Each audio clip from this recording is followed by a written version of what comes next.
the Canaanite creator god, who was the supreme moral and creative authority and who oversaw the assembly of Canaanite gods. El is, a seated god with bull horns who lives in a remote palace by the confluence of two rivers.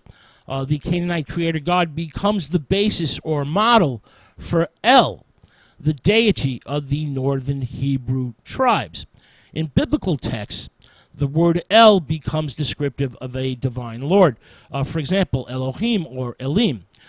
We also have El Sum, which is a way to express the all-creator spirit of the northern Hebrew tribes, the kingdom of Israel. Now, under repeated pressure from the southern kingdom of Judah, the north refuses to give up the name El, which eventually falls into disuse after the suppression of the north, Israel, by the Assyrians. Old Testament biblical traditions spring from the scribes of the southern kingdom of Judah, not from the north. So El, becomes a distant, vaguely defined figure symbolized in the northern kingdom of Israel circa the 10th century BC as the golden bull calf, which directly emulates the Canaanites. El has a voice like thunder. The clouds are his chariot, and he waters the mountains from heaven.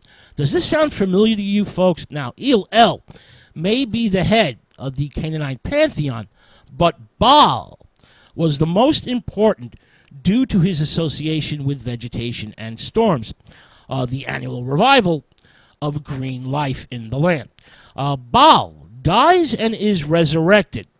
His victory in the underworld over the power of chaos was celebrated by the Autumn Festival, which was also a New Year's bash. This happened during the months of September and October. It was a 2-month-long celebration pending the arrival of the rains. The ancient pre-agricultural Canaanite god of storms and rain, as well as the fertility of the land, Baal, held sway over the Middle East for thousands of years. He was also known as Baal Malaj, Baal Samin, Baal Sapan, and Baal permeates every aspect of daily life. For example, by the 9th century BC, Baalism, the worship of Baal, is deeply pervading Israelite existence. And opposition to Baal worship by the prophets and priests can be found in Deuteronomic literature. Personal names of the Jews, for example, in the time of the Judges, are formed with Baal. You can find this in chapter 6, verses 25 to verses 33. Kings Saul and David have sons with Baal names. This is in 1 Chronicles chapter 8, verse 33, and chapter 14, verse 7. Altars to Baal reside within the temple in Jerusalem. This is in 2 Kings chapter 21, verses 2 to 4. The group called Israel separate themselves from Baal worship and develop a strong sense of ethnic identity in the process. The separation process takes centuries and is not complete until David's capture of Jerusalem in the 10th century BC. The Hebrew priests and prophets make strenuous efforts to suppress worship of rival deities, not only gods, but goddesses as well. Goddesses which play an important role in the spiritual lives of their neighbors and rivals for the sacred realm of the Promised Land, the land of Canaan. The Old Testament is loaded with complaints and confirmation that fertility goddesses like Astarte, Anat, and Asherah continued to be worshipped by the Israelites well into the temple period, often with the encouragement of the Hebrew kings, who had many foreign wives who wanted the spiritual support of their domestic goddesses. These exotic foreign women and their goddesses were regarded with suspicion by the Hebrews, since the Canaanite religious practices, sex rites, and fertility cults were thought to lead to the inevitable weakening of Israelite tribal identity. And intermarriage to these wicked seductresses was considered a type of religious backsliding.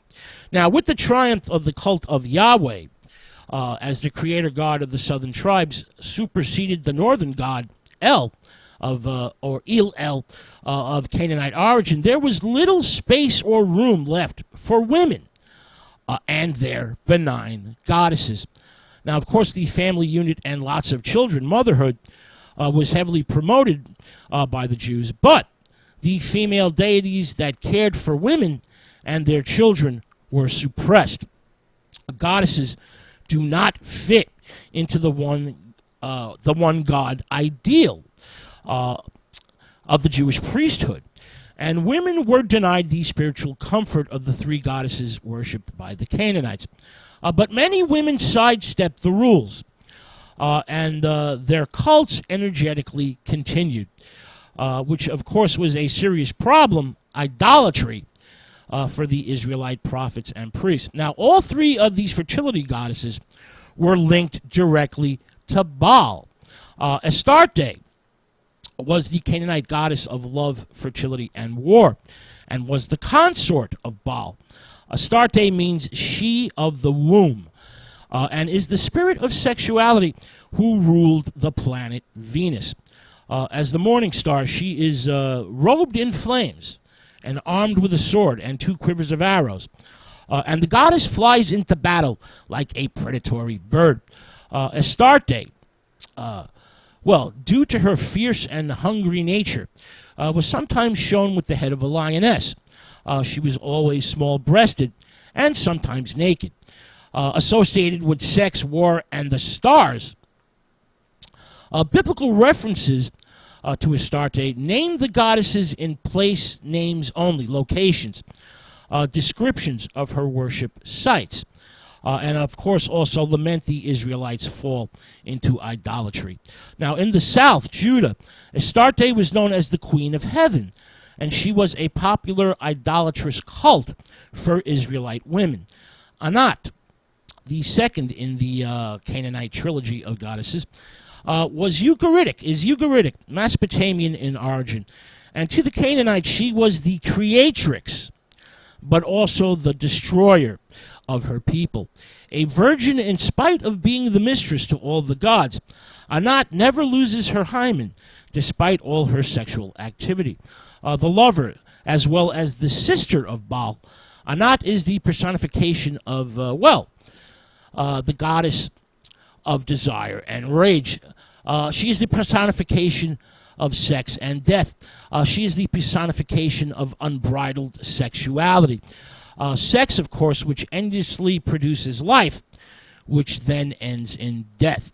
Now, Anat's name also appears in the Bible only as place names, locations, the sites of her worship.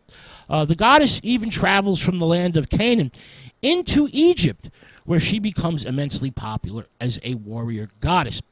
But of all the 3 Canaanite goddesses that were worshipped by the ancient people of Israel, it is Asherah, whose hold on the Israelites, she is of course the Great Mother, would last the longest and have the most enduring impact on Hebrew spirituality.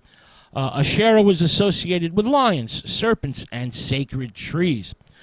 From the Exodus onward, so this is going on for a long time, the Israelites periodically destroy her altars and sacred poles that are set up to honor her.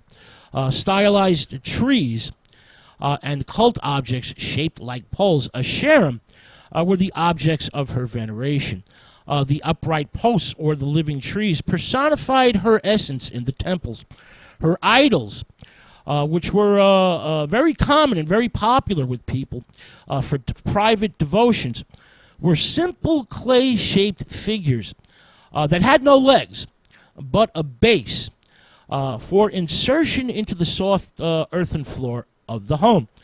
She was also worshipped and perceived as the consort of Yahweh, basically God's wife. She was seen as a naked, curly-haired, and very Semitic-looking goddess riding a lion. Asherah, the Great Mother to the Canaanites, nurtured the gods and their chosen human rulers with spiritual sustenance. She was nothing less than the benevolent force of life itself. Many Jews devoted themselves to Asherah, the Great Mother, and worshipped her. Many times the Asherim, the sacred trees or poles, stood in the temple at Jerusalem. Vessels were dedicated to her. You have this in 2 Kings, chapter 23, verse 4. And women wove garments for her statue in the temple. This was also in 2 Kings, chapter 23, verse 7.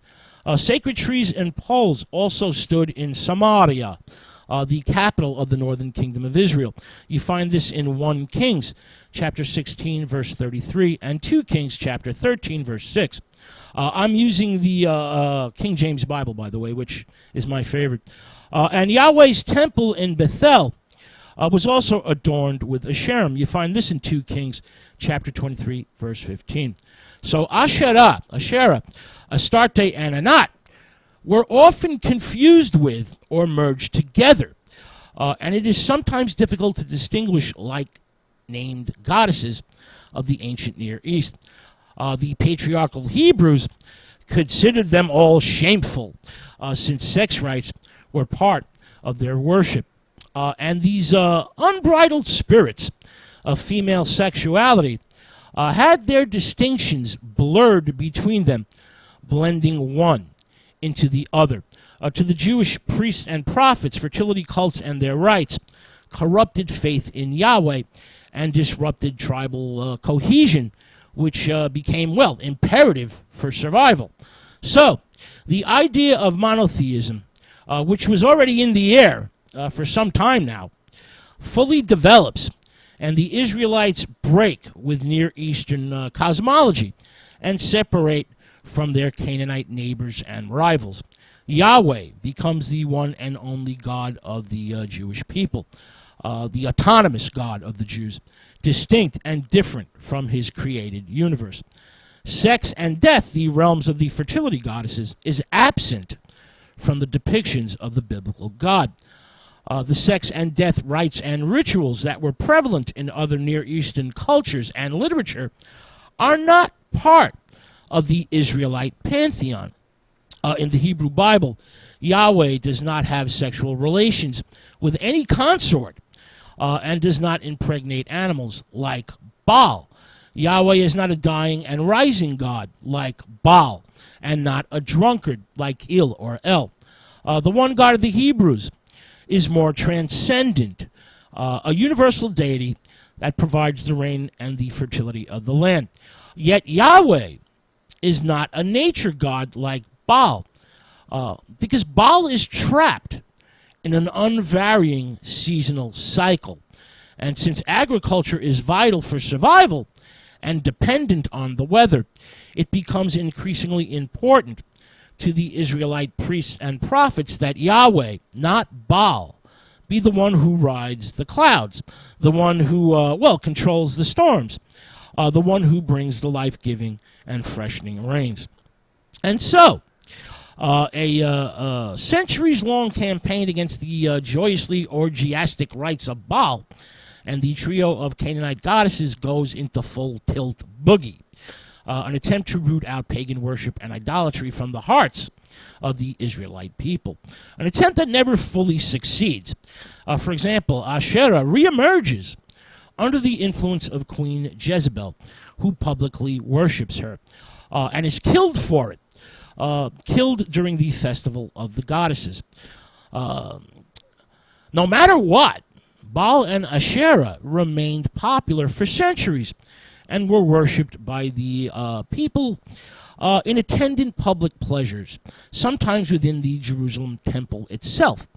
Now, elements from these Canaanite deities can still be seen in the ancient Jewish New Year and fall harvest festivals, Sukkot, Rosh Hashanah, and Yom Kippur, which back in the days of the ancient Israelites and Canaanites was an all-in-one massive autumn celebration, a 3-in-1 festival known to the ancients as the Autumn Pilgrimage Festival of Ingathering.